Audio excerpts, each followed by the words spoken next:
Hello my dear students, आज मैं आप लोगों को D and F block elements पूरी एक वीडियो के अंदर, एक शॉट के अंदर कंप्लीट करा दूंगा। बस मैंने वही टॉपिक्स को इसके अंदर डिडक्ट किया है जो आपके आउट ऑफ द सिलेबस है इस ईयर के अंदर। जैसे आपका बैलेंसिंग थी K-4 K2Cr2O7 के साथ ये वाली, और एक्टिनॉइड्स का पोर्शन है पूरा का पूरा डिडक्ट है, तो वो आपको नहीं कराऊंगा इसके अंदर, और बाकी का सारा एक शॉर्ट वीडियो के अंदर पूरा करा दूंगा। और इसके इंपॉर्टेंट क्वेश्चंस के साथ PYQs भी हैं इसके अंदर। क्या PYQs? Previous year questions.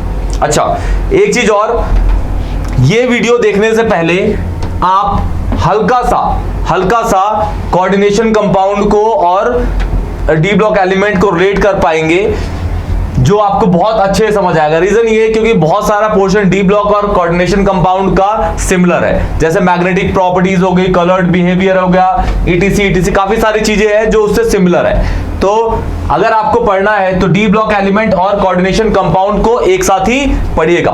Clear? तो स्टार्ट करते हैं, चलिए अपना प्यारा सा lecture D and F block elements एक शॉट के अंदर। और हमारे प्यारे से चैनल स्टडी क्लब 24/7 को प्लीज सब्सक्राइब कर दीजिए। चलिए स्टार्ट करते हैं।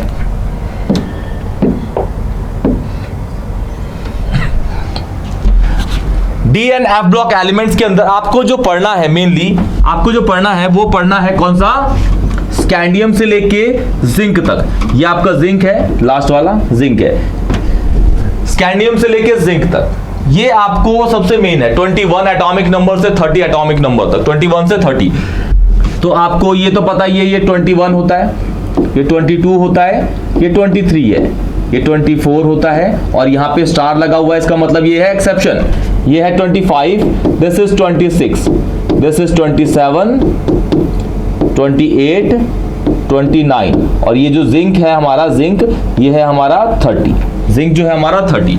अच्छा, इसकी यहाँ पे अब ये कॉन्फ़िगरेशन दे रखी है, इलेक्ट्रॉनिक कॉन्फ़िगरेशन। इलेक्ट्रॉनिक कॉन्फ़िगरेशन किस तरीके से होती है आपको पता ही है। जिंक के स्कैंडियम के लिए 3D1 4s2, 3D2 4s2, 3D3 4s, इसमें ये एक्सेप्शन आता है क्योंकि यहाँ पे जो है आपका हाफ फील्ड हो जाता है। क्या हो जाता है? Half field D orbital, half field D orbital.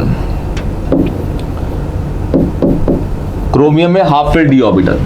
इसके अंदर 4s2 3d5, 4s2 3d6, 4s2 3d7, 4s2 3d8, और ये भी आपका एक्सेप्शन है। कौन है आपका? कॉपर। कॉपर भी एक्सेप्शन होता है आपका। इसमें हाफ फील्ड होता है क्रोमियम के अंदर, तो इसके अंदर fully field D orbital, D orbital. This is fully field D orbital. अच्छा, ये तो आपके पास है। आपको मेनली क्या देखना है? आपको मेनली चेक करना है कि डी ब्लॉक, डी ऑर्बिटल्स को आपको चेक करना है कि भाई ऊपर से नीचे तक नंबर ऑफ अनपेयर्ड इलेक्ट्रॉन कितने हैं, बढ़ रहे हैं, घट रहे हैं, कहां पे सैचुरेट हो गया है। इस तरीके से आपको चीजों को जज करना है। देखिए, जैसे अगर हम बात करते हैं स्कैंडियम की, तो इसके पास एक ही अनपेयर्ड है। इसमें आइए 1 और ये 2, इसमें आइए 1 2 3, इसमें 1 2 3 4 5, इसमें 1 2 3 4 5, इसमें फिर 1 2 3 4, इसमें 1 2 3, इसमें 1 2, इसमें एक भी नहीं और इसमें एक भी नहीं। मतलब ऊपर से नीचे तक अगर आप देख रहे हैं, यहां से यहां तक अनपेयर्ड इलेक्ट्रॉन क्या कर रहे हैं? इंक्रीज करते हैं। तो इस जगह पे वो सैचुरेट हो जाते हैं। क्या हो जाते हैं? सैचुरेट। मतलब ना घटते हैं ना बढ़ते हैं। कौन सी जगह है वो? इन दोनों की। यहां पे नंबर ऑफ अनपेयर्ड इलेक्ट्रॉन बराबर है। फिर यहां से यहां तक number of unpaired electron, number of unpaired electron क्या करते हैं? डिक्रीज करते हैं। क्या करते हैं? डिक्रीज। सारा खेल दो चीजों पे ही चलता है इसके अंदर। एक तो अनपेयर्ड इलेक्ट्रॉन्स, दूसरा 3D और 4s। 3D और 4s की एनर्जी लेवल, 3D और 4s का एनर्जी लेवल पे ही सारा का सारा ड्रामा है। पूरा का पूरा डी ब्लॉक एलिमेंट दो ही चीजों पे है, एक नंबर ऑफ अनपेयर्ड इलेक्ट्रॉन्स पे, दूसरा 3D और 4s की एनर्जी लगभग बराबर होती है। आपको दिमाग में हमेशा रखना पड़ेगा 3D और 4s की एनर्जी लगभग बराबर होती है। माइनर सा डिफरेंस होता है, माइनर सा इनके बीच में डिफरेंस होता है। तो मान के चलते हैं इनकी एनर्जी अप्रोक्सीमेटली क्या है? बराबर है। 3D एंड 4s की, 3D एंड 4s का energy level energy level equal होता है अप्रोक्सीमेटली क्या होता है, ये इक्वल होता है। क्लियर? तो ऊपर से नीचे तक number of unpaired electron increase कर रहे हैं। अच्छा मुझे बताइए, ऊपर से नीचे तक यहां तक number of unpaired electron increase कर रहे हैं, इसके पास number of unpaired electron increase कर रहे हैं, इसका मतलब ये नंबर ऑफ बॉन्ड ज्यादा बना सकता है। ये एक बॉन्ड बनाएगा, ये दो बनाएगा, ये तीन, ये पांच, ये पांच, ये चार, तीन, दो। तो कहने का मतलब है डी ब्लॉक एलिमेंट्स बहुत लार्ज नंबर ऑफ बॉन्ड्स भी बना सकते हैं, बहुत लार्ज नंबर ऑफ बॉन्ड्स बना सकते हैं। अच्छा, अगर ज्यादा नंबर ऑफ बॉन्ड्स बनाएंगे तो उनको तोड़ने के लिए जो एनर्जी लगेगी वो भी ज्यादा लगेगी, और वो एंथैल्पी कौन सी होगी, एंथैल्पी ऑफ एटमाइजेशन। क्या होगी, एंथैल्पी ऑफ एटमाइजेशन। तो बढ़ते हैं, देखिए आप सारे क्वेश्चन इसके अंदर करेंगे। सबसे पहले copper is also transition element. सबसे पहले आपको पता होना चाहिए कि भाई ट्रांजिशन एलिमेंट्स होते क्या है। ट्रांजिशन एलिमेंट्स वो होते हैं, ऐसे एलिमेंट्स को ट्रांजिशन एलिमेंट्स कहा जाता है, ऐसे एलिमेंट्स को ट्रांजिशन एलिमेंट्स कहा जाता है जिसके पास कम से कम एक अनपेड इलेक्ट्रॉन, कम से कम एक अनपेड इलेक्ट्रॉन है। डी ब्लॉक एलिमेंट की बात कर रहा हूं, डी ऑर्बिटल के अंदर एक भी अनपेड इलेक्ट्रॉन है तो वो ट्रांजिशन एलिमेंट्स की कैटेगरी में आता है। लेकिन अगर कॉपर को देखूं मैं, कॉपर होता है मेरा 29 configuration, argon 4s1 3d10, D में 5 ऑर्बिटल होते हैं, ये पांचों के पांचों भरे हुए हैं।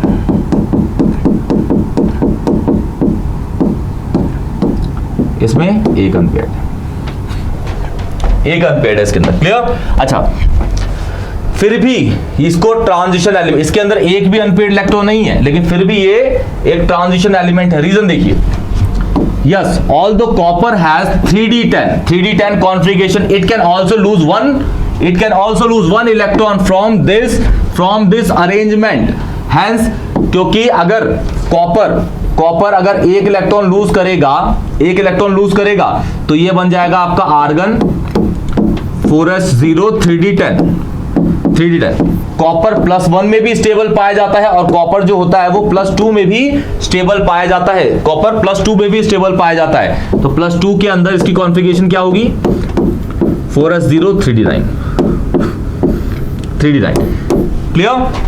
4s कॉपर जो होता है वो +1 +2 दोनों के अंदर स्टेबल पाया जाता है। रीजन ये होता है कि इसकी हाइड्रेशन एंथैल्पी ज्यादा होती है, इसीलिए कॉपर +2 की फॉर्म में एक ट्रांजिशन एलिमेंट की तरह बिहेव करता है। कॉपर +2 की फॉर्म में एक ट्रांजिशन एलिमेंट की तरह बिहेव करता है। क्यों? क्योंकि उसके पास अब कितने नंबर ऑफ, अगर आप यहाँ पे 9 इलेक्ट्रॉन है, इसका मतलब क्या है, अगर आप इसको फिल करेंगे 1 4 भर गए, ये ऐसे एक, ये वाला इलेक्ट्रॉन है, ये वाला ये अनपेड है। इसी अनपेड इलेक्ट्रॉन की वजह से जो कॉपर है वो क्या होता है, ट्रांजिशन एलिमेंट्स की कैटेगरी में आता है। क्लियर? देखते हैं आगे, 3d9 configuration. So according to the definition that transition metal या element cation have partially filled, मतलब अनपेड की बात हो रही है, in 3d ले लीजिए या फिर n-1 4 के रेस्पेक्ट में। अगर ये ले रहे हैं 4s तो ये होगा 3d, मतलब 4 के रेस्पेक्ट में। n है, ns है तो n-1d होगा जी। क्लियर? तो उसके रेस्पेक्ट में, d के रेस्पेक्ट में n का प्रिंसिपल क्वांटम नंबर एक कम ही होगा। Subshell copper can be regarded as transition matter. उसके बाद दूसरा क्वेश्चन ये आया, zinc cadmium mercury not act as transition element. अगर आप जिंक की बात करें, कैडमियम की बात करें एंड Hg की बात करें, तो इसके लिए जो कॉन्फ़िगरेशन होती है जिंक के लिए वो होती है क्या, 4s2 3d10। इसके लिए होती है 5s2 4d10। इसके लिए 6s2 5d10। अगर आप देख रहे हैं तो इसमें अनपेड नहीं है, इसमें भी अनपेड नहीं है, इसमें भी अनपेड नहीं है, तो इन तीनों के पास एक भी अनपेड इलेक्ट्रॉन नहीं होता, इसलिए क्या होते हैं, ये ट्रांजिशन एलिमेंट की कैटेगरी में नहीं आते। इंपॉर्टेंट क्वेश्चंस है दोनों। चलिए बढ़ते हैं आगे।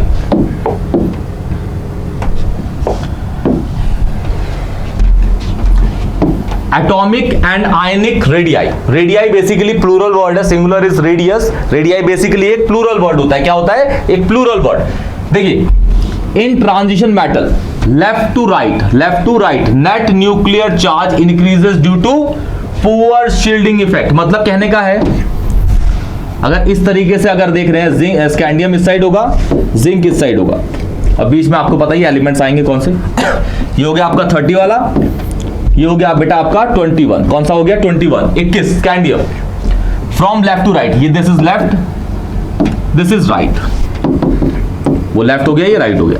From left to right, nuclear charge increase, क्यों भाई, इसके पास प्रोटॉन कितने होंगे 21, इसके पास कितने प्रोटॉन होंगे 30 प्रोटॉन, तो भाई यहां से यहां तक नंबर ऑफ प्रोटॉन इंक्रीज कर रहा है, इसका मतलब न्यूक्लियस का चार्ज बढ़ रहा है, न्यूक्लियर चार्ज बढ़ रहा है, नेट न्यूक्लियर चार्ज बढ़ रहा है due to poor shielding effect. Shielding effect basically repulsion होता है, shielding effect repulsion, inner orbital और आउटर ऑर्बिटल्स के इलेक्ट्रॉन का रिपल्शन इज बेसिकली शील्डिंग या फिर स्क्रीनिंग इफेक्ट, दोनों एक ही वर्ड है, clear. Due to this the atomic and ionic radii for transition elements for the given series shows decreasing 10 to first 5 and then become almost constant for next 5, मतलब यहां से यहां तक क्या करता है डिक्रीज करेगा साइज, फिर यहां से यहां तक जो होता है वो क्या हो जाता है कांस्टेंट हो जाता है साइज, मतलब अगर साइज जो होगा वो डिक्रीज या इंक्रीज भी करेगा तो बहुत माइनर सा, उसमें आपको कोई फर्क पड़ेगा नहीं ऐसा, क्लियर। तो यहां से यहां तक number of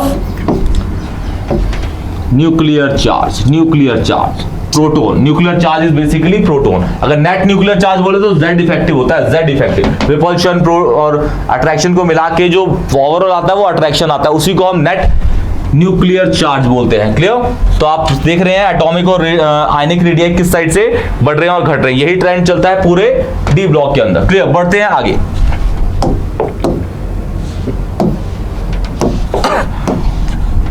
enthalpy of atomisation, जैसे मैंने बोला कि ऊपर से नीचे तक जो एलिमेंट्स थे, पहले एंथैल्पी ऑफ एटमाइजेशन देख लेते हैं।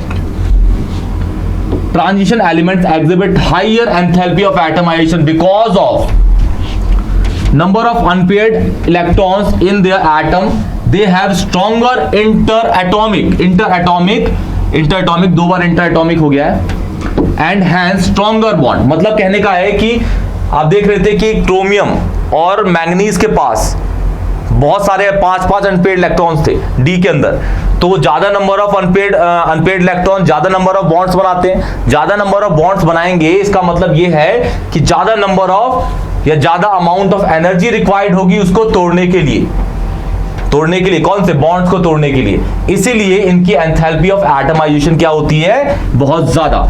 तो आपको यही लिखना है, यहां पे आंसर पूरा का पूरा यही उतार देना है, ऐसे लिख दीजिएगा, ट्रांजिशन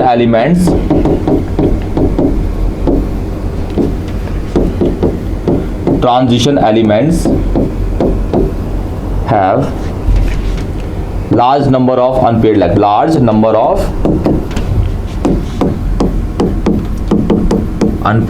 इलेक्ट्रॉन,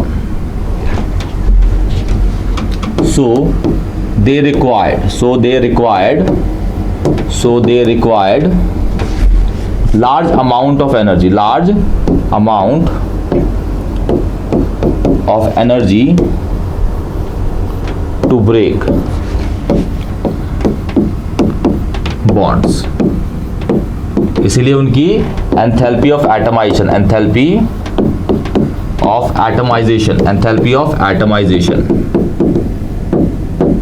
क्या होती है, लार्ज या फिर मोर होती है, लार्ज या फिर मोर। अतः एंथैल्पी ऑफ एटमाइजेशन को हम इससे भी शो करते हैं, डेल्टा एच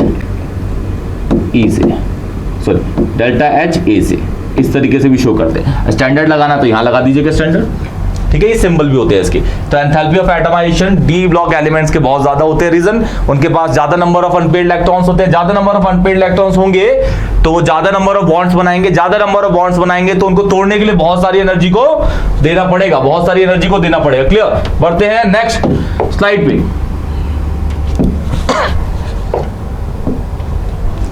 आयनाइजेशन एनर्जी।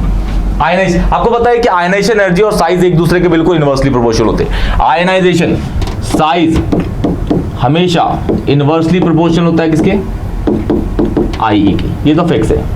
जितना साइज बढ़ेगा उतना जितना साइज बढ़ेगा उतना कम अमाउंट ऑफ एनर्जी लगाना पड़ेगा आयनाइजेशन एंथैल्पी का उसके आउटर मोस्ट शेल के इलेक्ट्रॉन को निकालने के लिए।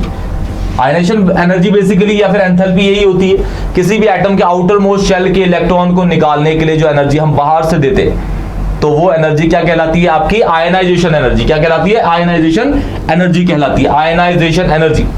क्लियर? अब यहां देखते हैं कि यहां पे चेंज क्या है। In a series from left to right ionization enthalpy increases in, क्योंकि साइज क्या करता है? डिक्रीज करता है due to increase in nuclear charge, due to increase in nuclear charge. अगर आप यहां से यहां देखिए, जैसे ये सपोज मान लेते हैं ये स्कैंडियम है, यहां जिंक है, ठीक है, यहां से यहां तक साइज क्या करता है? डिक्रीज करता है। क्यों? क्योंकि यहां पे बढ़ रहा है आपका, यहां पे बढ़ता है आपका न्यूक्लियर चार्ज। न्यूक्लियर चार्ज बढ़ेगा मतलब इसका साइज क्या होगा? यहां पे यहाँ स्मॉल साइज होगा, यहाँ लार्ज होगा, यहाँ लार्ज साइज है, लार्ज साइज यहाँ पे है तो इसके लिए जो आयनाइजेशन एंथैल्पी होगी वो क्या होगी? कम देनी पड़ेगी। इसको क्या देनी पड़ेगी? ज्यादा। बस ये रीजन होता है, inversely proportional reason, nuclear charge.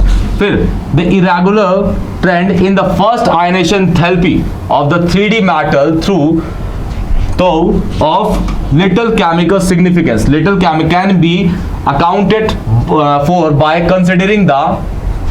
considering the removal of one electron alters the relative energies of 4D and 3D orbit, 4s and 3D orbit। Energy का डिफरेंस तो होता नहीं है, इसीलिए हुआ है। अच्छा एक क्वेश्चन है, why is the third ionization enthalpy of magnesium is unexpectedly high? और हाई क्या? बहुत ज्यादा हाई होती है। देखिए अगर मैं Mn की बात करूं, Mn जब पहला इलेक्ट्रॉन छोड़ेगा, इसने छोड़ दिया भाई पहला इलेक्ट्रॉन, देखिए इसकी कॉन्फ़िगरेशन जो थी वो थी 4s2 3d 5 थी, इस जगह पे क्या हुई? 4s1 3d 5 हुई, इलेक्ट्रॉन निकल गया। यहाँ पे जो I लगी आयनाइजेशन एंथैल्पी 1 लगी, कौन सी लगी? फर्स्ट लगी। अब यहाँ से दूसरा इलेक्ट्रॉन निकालते हैं तो यहाँ पे कौन सी लगेगी? IE2 लगेगी। यहाँ क्या निकल गया? Mn। अब ये 2 पे हो गया, एक इलेक्ट्रॉन और निकल गया तो यहाँ पे कॉन्फ़िगरेशन क्या होगी? 4s0 3d 5 सॉरी ये 1 होगा, 1। अब यहाँ पे क्या होगा? 4s0 3d 5 हो जाएगा। अब तीसरा इलेक्ट्रॉन निकालते हैं जी, तो Mn2+ से Mn+3 बन रहा है। एक इलेक्ट्रॉन इस जगह पे है 4s0 3d 5। क्या? अब देखिए इस जगह से इलेक्ट्रॉन निकल सकता है, जो IE3 लग रही है, IE3 बोला गया ना इसके अंदर थर्ड आयनाइजेशन एनर्जी। इस जगह पे ये हाफ फील्ड है, क्या है ये? Half field. और हाफ फील्ड से इलेक्ट्रॉन निकालना बहुत मुश्किल होता है। मतलब कहने का आपको बहुत ज्यादा amount of ionisation enthalpy apply करनी पड़ेगी उस टाइम इलेक्ट्रॉन को निकालने के लिए, क्लियर? इसीलिए ये इसके मतलब Mn2+ से Mn3+ कन्वर्ट होने के लिए बहुत ज्यादा आयनाइजेशन एनर्जी लेता है।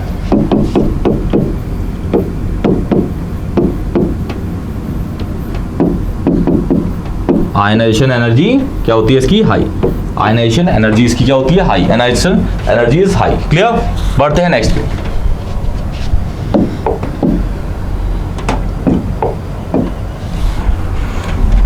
ऑक्सीडेशन स्टेट, आपको पता है ऑक्सीडेशन स्टेट क्या? किसी भी कंपाउंड के अंदर, किसी भी पर्टिकुलर एलिमेंट की, किसी भी कंपाउंड के अंदर, मॉलिक्यूल के अंदर, किसी भी एटम की किसी भी एलिमेंट की कोई ऑथेंटिक जो चार्ज होता है उस पे, वही उसकी ऑक्सीडेशन स्टेट होती है। हमेशा वेरी करते रहते हैं, डिपेंड करता है कि उसके साथ कौन सा लगा हुआ है, उसके साथ क्या लगा उस पर डिपेंड करता है उसकी ऑक्सीडेशन स्टेट। और जो डी ब्लॉक एलिमेंट से बहुत ज्यादा number of oxidation, variable oxidation states को शो करते हैं, बहुत ज्यादा ऑक्सीडेशन स्टेट को शो करते हैं। तो देखिए transition metal shows variable oxidation state due to 2 incomplete outermost shell. 3D और 4s की बात कर रहे हैं, कौन सी? 3D और 4s की, 3D एंड 4s की। Only stable oxidation states of the first row transition metals are, scandium का होगा +3 क्योंकि यहाँ पे ये आर्गन की कॉन्फ़िगरेशन शो करता है, ये भी आर्गन की शो करता है, ये भी आर्गन की। यहाँ पे ये जो होता है ये 2 जगह पे स्टेबल पाया जाता है।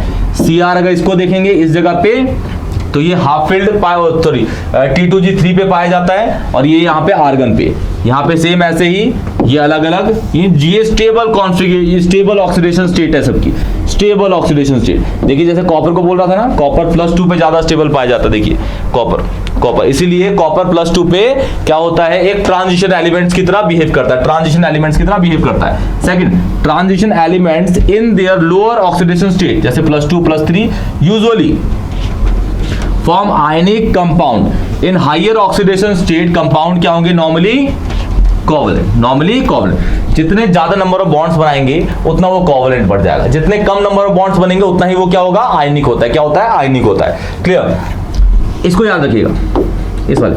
Only osmium and ruthenium shows +8 oxidation state in their compound.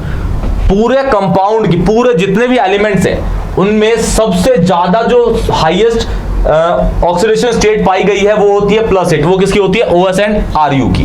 फिर निकल एंड आयरन इन इसके अंदर और ये इसके अंदर शो 0 ऑक्सीडेशन स्टेट। आपने पढ़ाई हुआ है कि भाई जो ये होता है कार्बन मोनोऑक्साइड पे कोई चार्ज ही नहीं है, तो इस पे क्या होगा, 0। जैसे निकाल के दिखाता हूं मैं आपको, निकल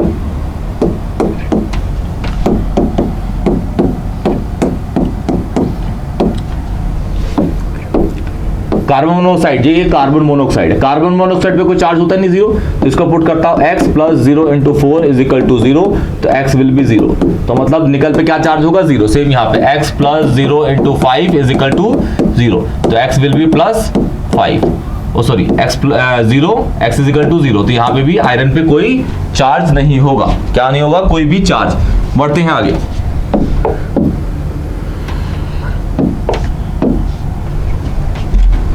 trend in the standard electrode potential. देखिए स्टैंडर्ड इलेक्ट्रोड पोटेंशियल क्या होता है, इलेक्ट्रोड पोटेंशियल ये बेसिकली एक तरह का पोटेंशियल डिफरेंस है। जैसे आयनाइजेशन एंथैल्पी क्या होती है, किसी भी एलिमेंट से इलेक्ट्रॉन निकालने के लिए बाहर से हम क्या देते हैं, एक एनर्जी देते हैं कि भाई तू आ, तेरे इलेक्ट्रॉन में निकाल लेता हूं, बाहर वाले आउटर मोस्ट शेल के। और वो उस टाइम अकेला, मतलब आइसोलेटेड होना चाहिए और अपनी गैसियस स्टेट में होना चाहिए। ये इसके लिए कुछ मैंडेटरी कंडीशंस हैं, आइसोलेटेड होना चाहिए, गैसियस हो, और इलेक्ट्रॉन निकलेगा कहां से, आउटर मोस्ट शेल्स। इनर का इलेक्ट्रॉन नहीं निकलता जी। स्टैंडर्ड इलेक्ट्रोड पोटेंशियल क्या होते हैं, किसी भी एलिमेंट से, किसी भी इलेक्ट्रोड बोल लीजिए, एनोड या कैथोड से इलेक्ट्रॉन निकालने के लिए जो बाहर से पोटेंशियल अप्लाई किया जाता है उसको बोलते हैं क्या, स्टैंडर्ड इलेक्ट्रोड पोटेंशियल। क्या बोलते हैं उसको, स्टैंडर्ड इलेक्ट्रोड पोटेंशियल। क्लियर। तो देखिए transformation of the solid metal atom, इससे ion into in solution and their standard electrode potential. मतलब कहने का ये m था, अब ये किसके अंदर कन्वर्ट हो गया, m+2 के अंदर। यहाँ पे ये सॉलिड होगा क्योंकि आयन नहीं है, यहाँ पे ये एक्वस होगा। क्लियर। तो इलेक्ट्रॉन तो निकले भाई इससे 2, तो ये किससे निकले, हमने अप्लाई किया क्या, ये इलेक्ट्रोड पोटेंशियल अप्लाई किया, तो इसके इलेक्ट्रॉन निकल गए बाहर। क्वेश्चन ऐसा है, मतलब क्वेश्चन इस तरीके से बोलेगा आपको, if sum of the first and second ionization enthalpy is greater than the hydration energy या enthalpy standard potential, इसके लिए will positive and reactivity will be lower and vice versa। अगर पहली और दूसरी आयनाइजेशन एंथैल्पी क्या होगी, ज्यादा होगी, किससे, हाइड्रेशन एंथैल्पी से। किसकी, हाइड्रेशन एंथैल्पी से। तो जो इलेक्ट्रोड पोटेंशियल क्या होगा, पॉजिटिव, और वो क्या होगा, रिएक्टिव होगा। किसके अंदर, नेचर के अंदर। और उसका उल्टा भी हो सकता है, अगर लो होगा तो ज्यादा। ठीक है, चलिए अब ये 6th है आपका, trend in stability of higher oxidation state. Trend in stability of higher oxidation state. The higher oxidation state, the higher oxidation number are achieved in TiX4। X यहां पे जो है वो हैलोजन है, X क्या है, हैलोजन। X जो है वो halogen.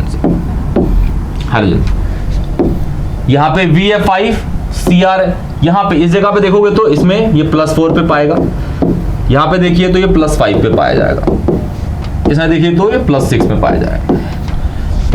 The +7 oxidation state for Mn is not represented in simple halide, but MnO3F is known इसके अंदर देखेंगे ना MnO3F के अंदर +7 Mn की ऑक्सीडेशन स्टेट होती है।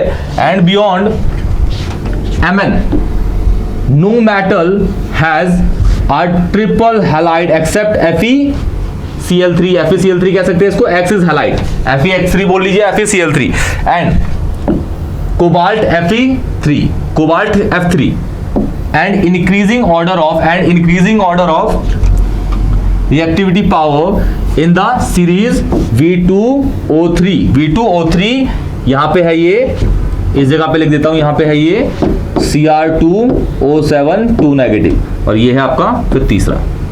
सबसे ज्यादा किसकी होगी? सबसे ज्यादा इसकी होगी, फिर इसकी होगी, फिर इसकी होगी, क्योंकि यहाँ पे जो चार्ज है Mn पे यहाँ पे होगा +7, यहाँ पे क्या होगा +6, यहाँ पे होगा +5। तो जितना आपके पास क्या होगा ऑक्सीडेशन स्टेट होगा वो उतना ही पावरफुल होगा। क्या होगा? उतना ही पावरफुल होगा। क्लियर? बढ़ते हैं आगे।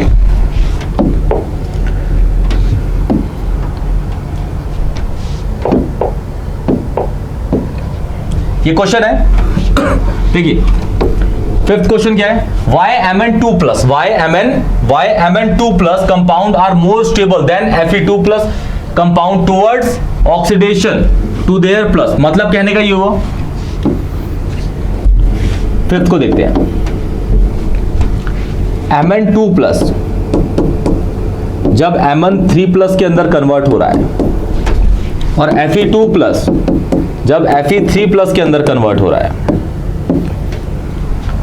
क्या लिखा? ध्यान देखिए, Why Mn2+ compounds are more stable than इसे, मतलब ये वाला जो है वो ज्यादा स्टेबल है, ये वाला जो है वो ज्यादा स्टेबल। रीजन देखिए, इस जगह कॉन्फ़िगरेशन देखेंगे तो 4s0 3d5, यहां देखेंगे तो ये हो जाएगा 4s0 3d4।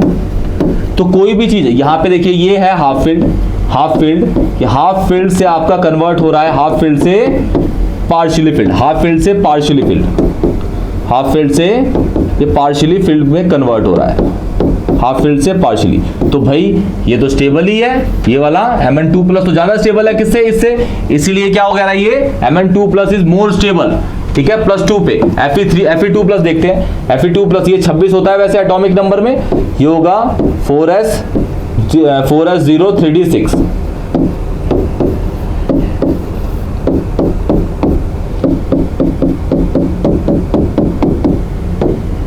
इसमें तो कुछ नहीं है, खाली है। देखिए, और ये क्या है? इसमें ये 4 तो अनपेयर्ड है, ये है पेयर्ड, तो ये है फिर से पार्शियल, ये है फिर से पार्शियली फील्ड। क्या है ये? फिर से पार्शियली फील्ड। क्या ये? Partially field. और अगर यहां देखेंगे तो इस जगह पे हो जाएगा ये 4s0 3d5। तो मतलब कहने का इन दोनों के अंदर ये ज्यादा स्टेबल है, इसीलिए ये इसमें कन्वर्ट होता है। ये इसमें कन्वर्ट इसलिए नहीं होता क्योंकि ये पहले से ही स्टेबल है, क्योंकि वो हाफ फील्ड है। ये हाफ फील्ड पहले है, कन्वर्ट होगा तो पार्शियली में कन्वर्ट होगा, ये पहले ही पार्शियली फील्ड है, कन्वर्ट होगा +3 के अंदर, तो ये हाफ फील्ड के अंदर कन्वर्ट हो जाएगा। इसलिए Mn2+ is more stable then Fe2+। Clear? +3 के अकॉर्डिंग। फिर आपका ये वाला एक क्वेश्चन है, stability of +2 aqueous is more than +1। इसके पीछे रीजन है, इसको नोट कर लीजिए, मैं मिटा के यहीं लिख देता हूं।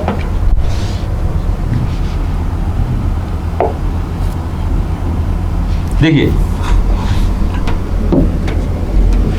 6 वाला क्या क्या रखा है? Cu2+, ये ज्यादा स्टेबल है किससे? से। अगर आप देखेंगे कॉन्फ़िगरेशन के अकॉर्डिंग तो ये होगा 4s0 3d9। ठीक है, यहां देखेंगे तो 4s0 3d10। आप बोलेंगे भाई ये वाला ज्यादा स्टेबल है क्योंकि यहाँ पे फुली फिल्ड है, यहाँ पे पार्शियली फिल्ड है। ठीक है, लेकिन नहीं, इसमें इससे बड़ा एक फैक्टर एक्ट करता है जो होता है हाइड्रेशन एनर्जी का। किसका? हाइड्रेशन एनर्जी का। एक रूल है, उसका नाम है Fajans rule. According to the Fajans rule कहता है कि hydration energy is directly proportional to the charge by size. अब देखिए चार्ज किसके पास ज्यादा है? इस पे +2 है, इस पे +1 है, लेकिन एक इलेक्ट्रॉन का दोनों में डिफरेंस है, तो साइज का डिफरेंस नहीं होगा, ज्यादा डिफरेंस नहीं होगा, बल्कि माइनर सा नेग्लिजिबल होगा, लेकिन चार्ज का डिफरेंस तो है। तो इसके ऊपर चार्ज ज्यादा है, किसके ऊपर? इसका। तो इसका चार्ज ज्यादा है तो इसकी हाइड्रेशन एनर्जी भी ज्यादा होगी। हाइड्रेशन एनर्जी Cu2+ की ज्यादा होगी, तो मतलब इसको घोलने के लिए ज्यादा एनर्जी देनी पड़ेगी, ज्यादा हाइड्रेशन एनर्जी लगेगी, मतलब ये स्टेबल है। मतलब ये क्या है, स्टेबल। जो जल्दी नहीं घुलता, ये डिसॉल्व नहीं होता, नहीं टूटता, वो स्टेबल होता है भाई। तो इसकी हाइड्रेशन एनर्जी ज्यादा है क्योंकि इस पे 2+ का चार्ज है। तो He of Cu2+ is more than Cu+। ये इसके पीछे रीजन है। ध्यान से इसको क्वेश्चन को पढ़िएगा और स्टेटमेंट अच्छे से लिखिएगा बना के, बिल्कुल बढ़िया सी, नंबर आएंगे बिल्कुल मस्त वाले। ठीक है, ये क्वेश्चन आपके लिए होमवर्क है बिल्कुल इसी तरीके से। क्या क्या रखा है, आउट ऑफ Cr2+ या Fe2+ which one is more stronger reducing agent. तो कौन सा होगा आप ट्राई करिएगा, कौन सा वाला होगा। वैसे आंसर बता देता हूं मैं, Cr2+ होगा, क्योंकि Cr2+ एक इलेक्ट्रॉन जब लूज कर देगा, एक इलेक्ट्रॉन लूज कर देगा तो वो आपका T2g के अंदर कन्वर्ट होता है। किसके अंदर, T2g के अंदर, T2g के अंदर। और ये वाला भी वैसे स्टेबल हो जाएगा, नहीं सॉरी, ये होगा आपका ज्यादा स्टेबल, Fe2+ एक इलेक्ट्रॉन जब लूज कर देगा तो ये 3d5 के अंदर कन्वर्ट हो जाता है। तो आपका कौन सा ज्यादा स्टेबल होगा, Fe2+ ज्यादा स्टेबल होगा किससे, इससे। अगर देखना चाहते हैं तो देख लीजिए Fe2+ की कॉन्फ़िगरेशन 4s0 3d6, जब ये Fe3+ के अंदर कन्वर्ट हो जाएगा, मतलब एक इलेक्ट्रॉन निकल गया, तो 4s0 3d5। अब 3d5 क्या है भाई, हाफ फील्ड है। क्या है, हाफ फील्ड। तो कौन ज्यादा स्टेबल है, ये वाला Fe2+ is more stable. Clear, try करिएगा। बढ़ते हैं नेक्स्ट।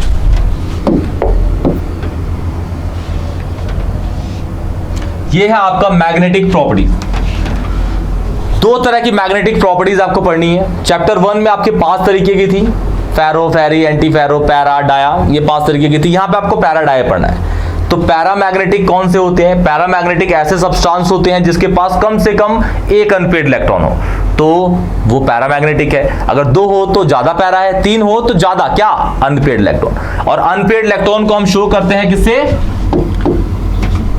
अनपेयर्ड इलेक्ट्रॉन को हम शो करते हैं किससे, n से। किससे, n से।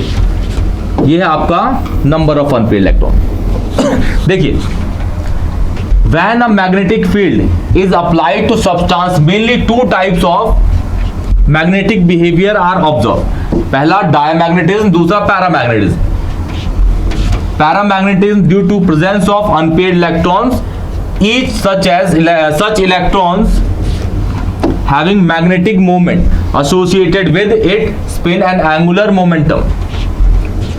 और दूसरा magnetic moment is determined by the number of unpaired electron. Magnetic moment का जो फॉर्मूला होता है वो ये होता है, यहाँ पे अंडर रूट भूल गया, अंडर रूट है, अंडर रूट में n+2 bm, bm होता है बोर मैग्नेटॉन, इसकी यूनिट होती है किसकी, अनपेयर्ड इलेक्ट्रॉन। मैं आपको निकालना सिखा दूंगा। फिर if all electrons are paired, substance will be diamagnetic and magnetic moment क्या होगा उसका 0, क्योंकि उसमें अनपेयर्ड इलेक्ट्रॉन नहीं है, जैसे सपोज करके। बढ़ते आगे दिखाता हूं आपको। ये है आपका Cu+ है, 29 एटॉमिक नंबर है। क्या पता करना है भाई, इसका मैग्नेटिक मोमेंट पता करना है। क्या पता करना है, मैग्नेटिक मोमेंट। और स्पिन फॉर्मूला से बोर मैग्नेटॉन वाला था, उससे इसका पता करना है। फॉर्मूला क्या था, मैग्नेटिक मोमेंट का सिंबल होता है ये n+2 ब्रैकेट में ये अंडर रूट, और ये होता है bm होता है आपका बोर मैग्नेटॉन। क्या होता है, बोर मैग्नेटॉन। ध्यान से देखिए, अगर मैं पहले कॉपर की बात करूं, ध्यान से देखिए कॉपर की, कॉपर मेरा कैसा होता है 29 एटॉमिक नंबर, ये होगा आर्गन 4s1 3d10 कॉपर इसका, तो इसकी क्या होगी configuration 4s0 3d10।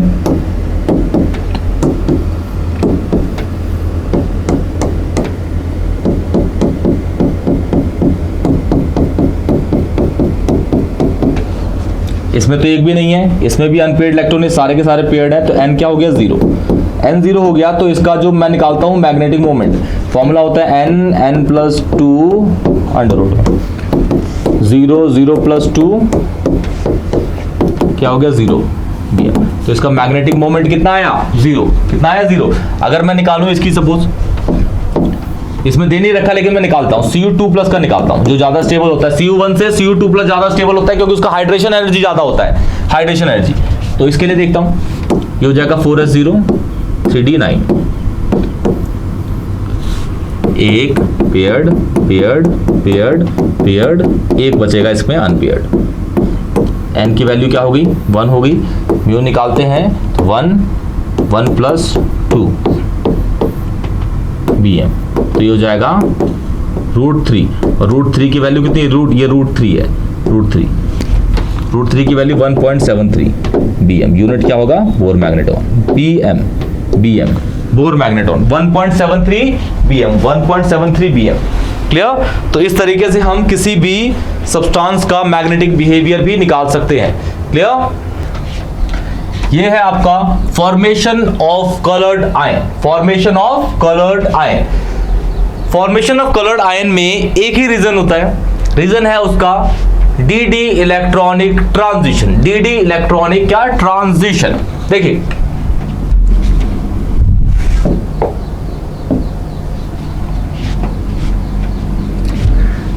d orbitals are non-degenerated in the presence of ligand when an electron from a lower energy d orbital is excited to a higher energy d orbital. The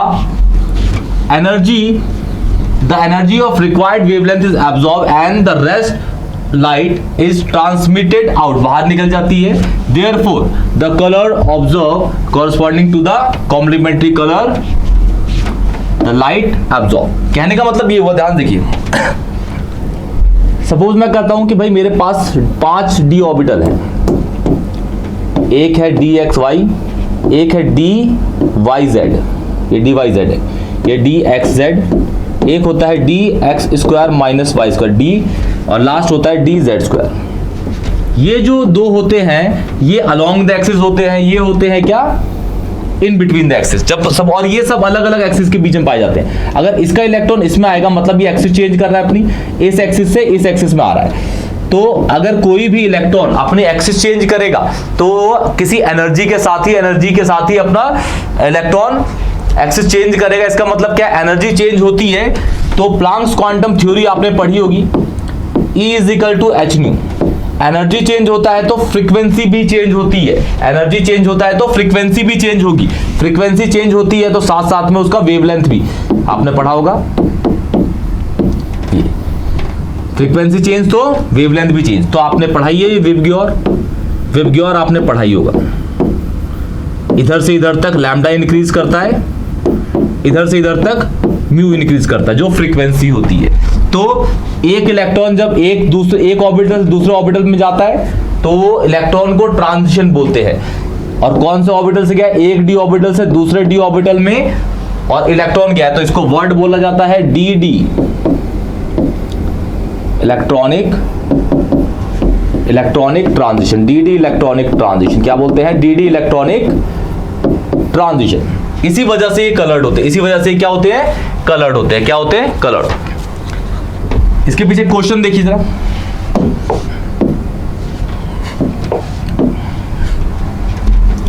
पहला question है scandium chloride SCCl3 salts are white या colourless होते हैं। Reason, अगर आप देखेंगे SCCl3 के अंदर ये x पुट कर देते हैं, -1 3 = 0, तो x हो जाएगा आपका +3 यहाँ पे, मतलब यहाँ पे स्कैंडियम +3 में पाया जा रहा है। स्कैंडियम वैसे +3 में देखेंगे स्कैंडियम को तो ये होता है आपका 4s0 3d0।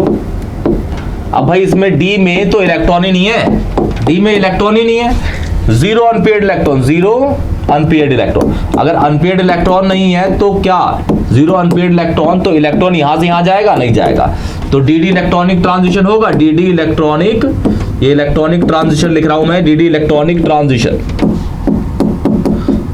dd electronic transition होगा ही नहीं। इसलिए क्या होते हैं, ये व्हाइट होते हैं, व्हाइट कलर नहीं होता। व्हाइट बेसिकली 7 कलर का मिक्सचर होता है विबग्योर का। क्लियर, ठीक। किसी भी कंपाउंड के पास डी ब्लॉक के एलिमेंट की बात कर रहा हूं मैं, अगर अनपेयर्ड इलेक्ट्रॉन होंगे तो वो कलर्ड होगा, वरना वो कलर्ड नहीं होता। क्या नहीं होता, कलर्ड। इसको चेक करते हैं,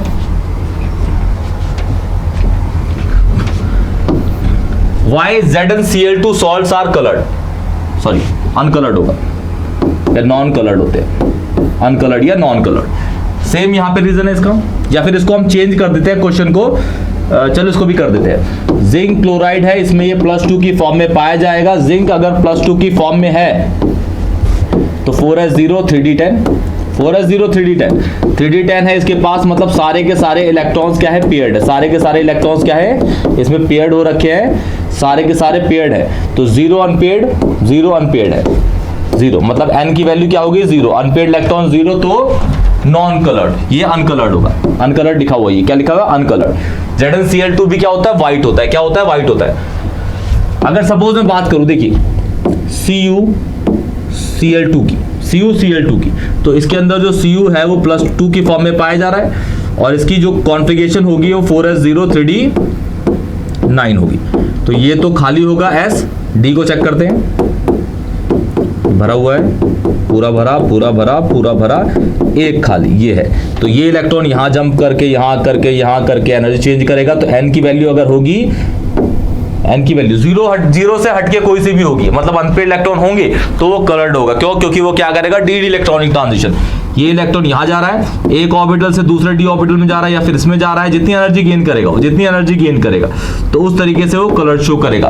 तो CuCl2 क्या होता है, कलर्ड होता है। इसके ऊपर एक और बहुत इंपॉर्टेंट क्वेश्चन आता है कि KMnO4 और K2Cr2O7 में भी अनपेयर्ड इलेक्ट्रॉन नहीं होते, लेकिन फिर भी वो कलर्ड है। रीजन देखिए उसके पीछे, क्वेश्चन नेक्स्ट पे ही होगा। ये देखिए, पहले KMnO4 K2Cr2O7 पे निकाल लेते हैं।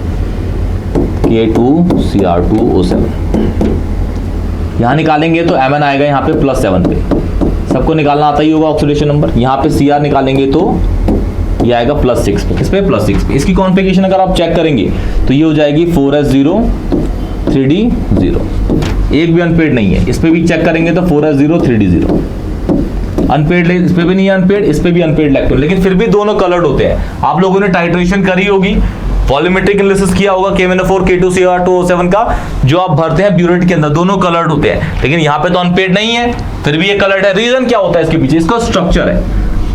पहले KMnO4 देखते हैं, ये है Mn 1 2 3 4,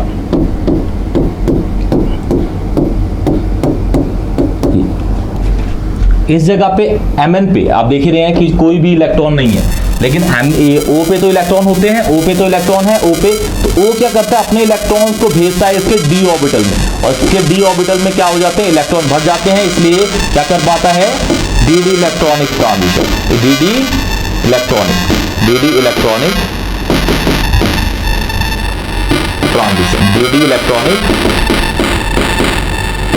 इलेक्ट्रॉनिक ट्रांजिशन कर पा रहा है, इसलिए क्या होता है, कलर।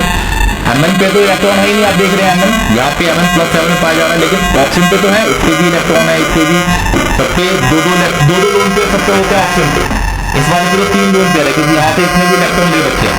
तो ये क्या करते हैं, अपने इलेक्ट्रॉन को डालते हैं इसके अंदर, किसके, इसके अंदर, तो इसको भर जाते हैं कहाँ पे, डी में, तो डी में इलेक्ट्रॉनिक का पोजीशन शो करता है। सेम फॉर K2Cr2O7 Cr, यहाँ पे डी खाली है, देख रहे हैं ना, वो डी खाली है, इसका डी खाली है, इसका डी खाली है।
High nuclear charge which facilitate acceptance of lone pair of electron from ligands. ठीक है, तो कोऑर्डिनेट बॉन्ड बना देता है। They have secondary orbital of appropriate energy in order to accommodate the lone pair of electrons, coordination compound के ऊपर। अब तो पता है 4 या 6 तरह के लिगेंड्स हैं आपके, ML4 या फिर ML6 इस तरीके के पाए जाते हैं। लिगेंड हमेशा मेटल के अंदर इलेक्ट्रॉन ट्रांसफर करता है और बना देता है क्या, फॉर्मेशन ऑफ कॉम्प्लेक्स कंपाउंड। अब आता है आपका catalytic property. D block elements catalytic property show करते हैं। आपने ऑर्गेनिक के अंदर देखा होगा, जैसे सपोज मुझे एल्कीन के अंदर एल्कीन से बनाना है, एल्केन बनाना है, तो मैं डालता हूं H2PTPTNI। क्यों PTPTNI? तो डी ब्लॉक के एलिमेंट्स हैं, वो ट्रांजिशन कैटालिटिक प्रॉपर्टी को शो करते हैं। इसीलिए रीजन क्या होता है, transition metals have 2 outermost shell incomplete and ability to adopt multiple oxidation state and to form complexes therefore used as catalyst। फिर transition metal also provide large surface area for the reactant adsorb। फिर ये question है, ये question लिखा हुआ है, ये question मैं पढ़ के बता देता हूं। why transition element shows catalytic property? तो रीजन आपके यही है, कैटालिटिक प्रॉपर्टी शो क्यों करते हैं, रीजन आपकी यही है। सॉरी ये वाला, ये 2 रीजन है, ये वाले 2 रीजन आप इनको लिख दीजिएगा। आउटर मोस्ट शेल इनके क्या होते हैं, इनकम्प्लीट होते हैं और लार्ज सरफेस एरिया होता है इनका, इसीलिए कैटालिटिक प्रॉपर्टीज को शो करते हैं। बढ़ते हैं नेक्स्ट स्लाइड पे।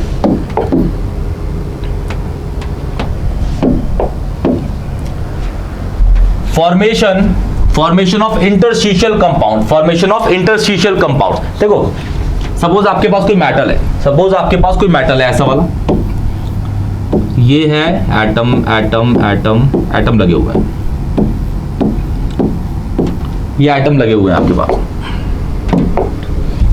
आप देख रहे हैं इस जगह पे ये भरा हुआ है, तो यहाँ पे तो ये जगह खाली है, ये वॉइड्स। इस वॉइड्स के अंदर कौन सी पतली वाली गैसेस होती हैं, ये नॉन मेटल, ये जाके क्या होती है, फिट कर जाती है इन वॉइड्स के अंदर, तो हमारा बना जाता है क्या, इंटरस्टिशियल कंपाउंड। देखिए स्मॉल साइज नॉन मेटल, ये सारी गैसेस हैं, fit into the voids of crystalline solid, ये क्रिस्टलाइन सॉलिड है, transition metal and form interstitial compound. तो वे क्या फॉर्म करते हैं, interstitial compound. The principal physical and chemical characteristic of these compounds are as follow. पहला, high उनका होगा MP, किससे, प्योर से, प्योर मेटल से जो इंटरस्टिशियल कंपाउंड्स है उनका BP क्या होता है, हमेशा ज्यादा होता है। फिर वो क्या होंगे, हार्ड होंगे, बोराइड होंगे, अप्रोच टू डायमंड, हार्ड, बहुत ज्यादा हार्ड होते हैं, रिटेन कर लेते हैं अपनी मेटलिक कंडक्टिविटी और केमिकल इनर्ट हो जाते हैं। क्या होते हैं, केमिकल इनर्ट।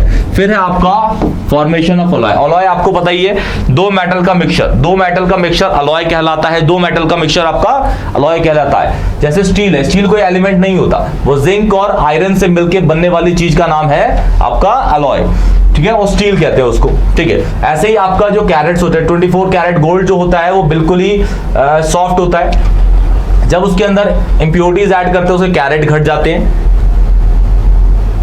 इंप्योरिटीज कौन सी होती हैं, पहले के टाइम में डालते थे हम कॉपर, आज के टाइम में चांदी ऐड करते हैं सोना बनाने के लिए, जो ऑर्नामेंट्स के तौर में पहनते हैं। तो देखिए, और एक और चीज, अलॉय तभी फॉर्म होते हैं जब 2 चीजों को मिक्स कर रहे हैं, उनके एटॉमिक रेडियस लगभग बराबर होने चाहिए, तभी। देखते हैं, alloy is the homogeneous mixture of 2 or more metals. Transition metals have approximately same size, therefore in molten form they can fit to each other, crystalline structure and form homogeneous mixture and form alloy। Example के तौर पे brass, copper, zinc का, bronze, tin, और मैंने steel तो आपको बता ही दिया है। ये आपके 12 बिल्कुल इंपॉर्टेंट टॉपिक्स थे किसके अंदर, डी ब्लॉक एलिमेंट्स के अंदर। अब देखते हैं आपके एफ ब्लॉक एलिमेंट्स में ज्यादा है नहीं, लैंथेनॉइड्स पढ़ना है, एक्टिनॉइड्स पूरा का पूरा कटवा दिया गया है, एक्टिनॉइड्स पूरा का पूरा कटवा दिया गया है इसके अंदर। तो आपको सबसे पहले ये याद रखने हैं, सीरियम, ये पूरा करके, ये आपका 58 से स्टार्ट होता है, 71 तक जाता है, ठीक है। सीरियम से लेके लास्ट है आपका लुटेटियम, ये इसके सिंबल्स हैं, ये सारे के सारे इसके सिंबल्स हैं, ये इसकी कॉन्फ़िगरेशन, इसी को, अच्छा इसकी जो मोस्ट स्टेबल कॉन्फ़िगरेशन क्या होती है, पहले इसको चेक कर लेते हैं। इस कॉन्फ़िगरेशन 5d1 6s2, फिर जैसे ही आपका एक इलेक्ट्रॉन आया, ये d गायब हो जाता है, d अपने इलेक्ट्रॉन इसमें दे देता है, और ये 5d क्या हो जाता है इसमें 0, 5d 0, इसमें भी 5d क्या है 0, 5d क्या है 0, 5d क्या है 0, इसमें भी 5d क्या है 0। अब इस जगह पे 5d आ जाता है, और यहाँ पे ये क्या है हाफ फील्ड दिख रहा है, ये f जो है हाफ फील्ड है, क्या ये हाफ फील्ड है, स्टेबल है। और यहाँ पे भी क्या है, ये फुली फील्ड है, यहाँ पे ये फुली फील्ड है, फुली फील्ड दिख रहा है आपको, इन दोनों जगह पे ये फुली फील्ड है, क्या ये फुली फील्ड है। तो इस जगह पे जैसे आपके half field D orbital stable होते हैं, सेम यहाँ पे हाफ फील्ड और फुल फील्ड आपके एफ ब्लॉक भी स्टेबल होते हैं। यहाँ पे अगर कोई भी लैंथेनॉइड का एलिमेंट अगर कोई कलर शो करता है तो रीजन आता है यहाँ पे F electronic transition, D block में आता था डी इलेक्ट्रॉनिक, सेम रीजन है, मैग्नेटिक भी कलर्ड भी, अनपेयर्ड है तो पैरा डाया, अनपेयर्ड है तो पैरा, नहीं है तो डाया। और अगर कोई भी अनपेयर्ड इलेक्ट्रॉन है किसमें एफ में, तो वो कलर्ड होगा, रीजन होगा एफ इलेक्ट्रॉनिक ट्रांजिशन। क्या होता है एफ इलेक्ट्रॉनिक ट्रांजिशन। अच्छा, इसकी जो मोस्ट कॉमन ऑक्सीडेशन स्टेट होती है वो +3 होती है, क्या होती है +3 इसकी पूरे की लैंथेनॉइड की क्या होती है +3 मोस्ट स्टेबल ऑक्सीडेशन स्टेट होती है। क्लियर, बढ़ते हैं आगे।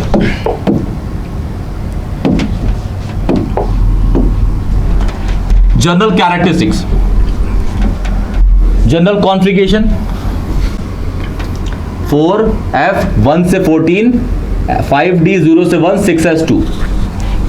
Atomic and ionic size from left to right decreases due to increase in nuclear charge, same as d block element, same बिल्कुल। This is known as क्या, lanthanide contraction, इसी को lanthanide, lanthanide contraction इंपॉर्टेंट है, इसको याद रखिएगा, lanthanide contraction आपका होता है इंपॉर्टेंट।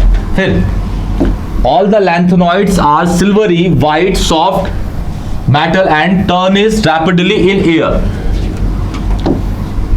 Many trivalent lanthanoids, मैंने बोला ना +3 ऑक्सीडेशन स्टेट होते हैं, trivalent ion are colored both in solid state and aqueous, solid और neither lanthanum +3 नॉर, देखिए +3 लैंथेनम La होता है +3, ये होता है एलियो lutetium, shows any colour but the rest of are do so. इस पे अनपेयर्ड नहीं होगा, इस पे अनपेयर्ड नहीं होगा, इसलिए क्या शो कर नहीं करते, कलर शो नहीं करते, और बाकी के जो बीच वाले होते हैं वो कलर्ड बिहेवियर शो करते हैं। फिर lanthanoid ion other than F0, F है ये, F के ऊपर एक भी इलेक्ट्रॉन नहीं, F0 है, F0 type lanthanum +3 cerium +4 and F14 पे जो क्या होंगे, F14 पे ये ऑक्सीडेशन स्टेट होगी इनकी, are all paramagnetic, all are मतलब उसमें अनपेयर्ड इलेक्ट्रॉन होंगे। The paramagnetism arises maximum in neodymium, क्यों, क्योंकि इसके पास सबसे ज्यादा नंबर ऑफ अनपेयर्ड इलेक्ट्रॉन होंगे, क्या होंगे n की value, n number of unpaired electron सबसे ज्यादा होंगे, मोर होंगे, क्या होंगे मोर, क्या होंगे मोर, इसीलिए ये सब ज्यादा पैरामैग्नेटिक है, क्या ये पैरामैग्नेटिक। बढ़ते हैं आगे, ये वाला आपको याद रखना है, कॉन्सिक्वेंसेस ऑफ लैंथेनॉइड कॉन्ट्रैक्शन, ये बहुत इंपॉर्टेंट है, पूछा जाता है, ये इंपॉर्टेंट है, इंपॉर्टेंट डाल लीजिएगा इसको, important.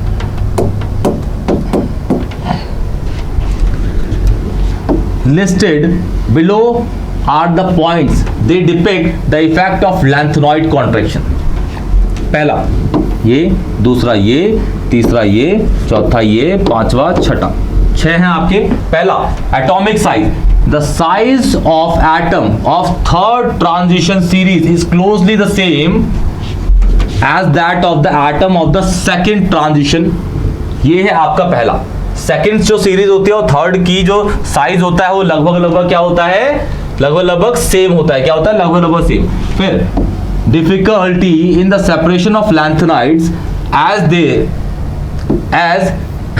there is only a minute change in the ionic radii of lanthanoid, their chemical properties are similar, this makes the separation of the element in the pure state challenging, बहुत problem करता है उसको separate करने के लिए।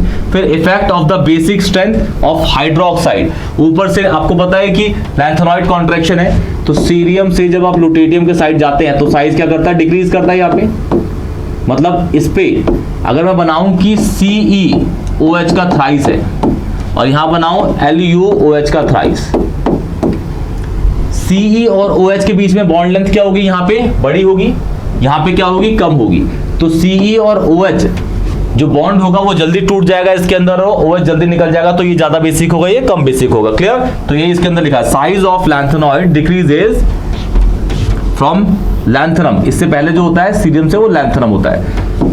The covalent character of hydroxide increase, hence basic strength decrease. फिर complex formation due to the smaller size but higher nuclear charge tendency to form coordinate bond. Clear? तो electronegativity का आपको पता ही है, यहां से यहां तक लैंथेनम से ल्यूटेरियम तक क्या करेगी, इंक्रीज करेगी। Ionisation enthalpy, the attraction of the electron by the nuclear charge is much higher and hence ionisation enthalpy of 5D elements are much higher than 4D and 3D। ये इंपॉर्टेंट है, आपको ये याद रखने हैं। इसमें से कुछ कोई भी 3 रखिएगा, 3 या 4 याद रखिएगा, आप डाल दीजिएगा, जो आपको इजी लगे डाल दीजिएगा, वो हो जाएगा सही। क्लियर? बढ़ते हैं आगे। ये आपका लास्ट क्वेश्चन है पूरे D block F block element का। Why Cerium+3 is good reducing agent? Because Cerium+3 reducing मतलब ये C इसके अंदर कन्वर्ट हो रहा है और गुड है, ये होता है। Reason 4F 5D 6S। इसके लिए अगर सीरियम की बात करेंगे ना, तो सीरियम में क्या होता है, ये 2 होते हैं, ये 1 होता है, ये क्या होता है, ये 1 होता है। सीरियम ये सीरियम की बात हो रही है, किसकी है, सीरियम की, ये बस सीरियम की Ce की कॉन्फ़िगरेशन है। लेकिन इसके लिए देखेंगे तो इसमें क्या होगा, 4F1 5D0 6S0 ये होगा। अब इससे एक इलेक्ट्रॉन निकल जाता है तो क्या हो जाएगा, ये वाला भी इलेक्ट्रॉन निकल गया इसके अंदर, 4F0 5D0 6S0। तो इसके पास, अब इसके लिए इसके पास एक भी इलेक्ट्रॉन नहीं है, और ये कॉन्फ़िगरेशन किसकी है, ज़ेनॉन की। और ज़ेनॉन एक इनर्ट गैस है, इनर्ट गैस है तो क्या होगा, ये इनर्ट है तो स्टेबल होगा, स्टेबल है तो ये फॉर्म होगा। इसीलिए ये कम स्टेबल होता है, ये ज्यादा। क्यों? क्योंकि ये पार्शियली है यहाँ पे, यहाँ देखिए ये पूरा का पूरा 4D जो है, 4F जो है वो पूरा का पूरा खाली है, मतलब ये एक इनर्ट की तरह बिहेव कर। इनर्ट हमेशा क्या होता है आपका, स्टेबल कॉन्फ़िगरेशन, जो कि यहाँ पे है ज़ेनॉन की। क्लियर? तो इस तरीके से ये पूरा का पूरा आपका D और F ब्लॉक एलिमेंट खत्म होता है। इसको बिल्कुल अच्छे से, जो क्वेश्चन कराया मैंने उसको बिल्कुल करके जाइएगा, और ये आपको बहुत हेल्प करेगा बोर्ड के एग्जाम्स में। वन शॉट वीडियो इसकी यही खत्म होती है। चलिए, टेक केयर, बाय बाय।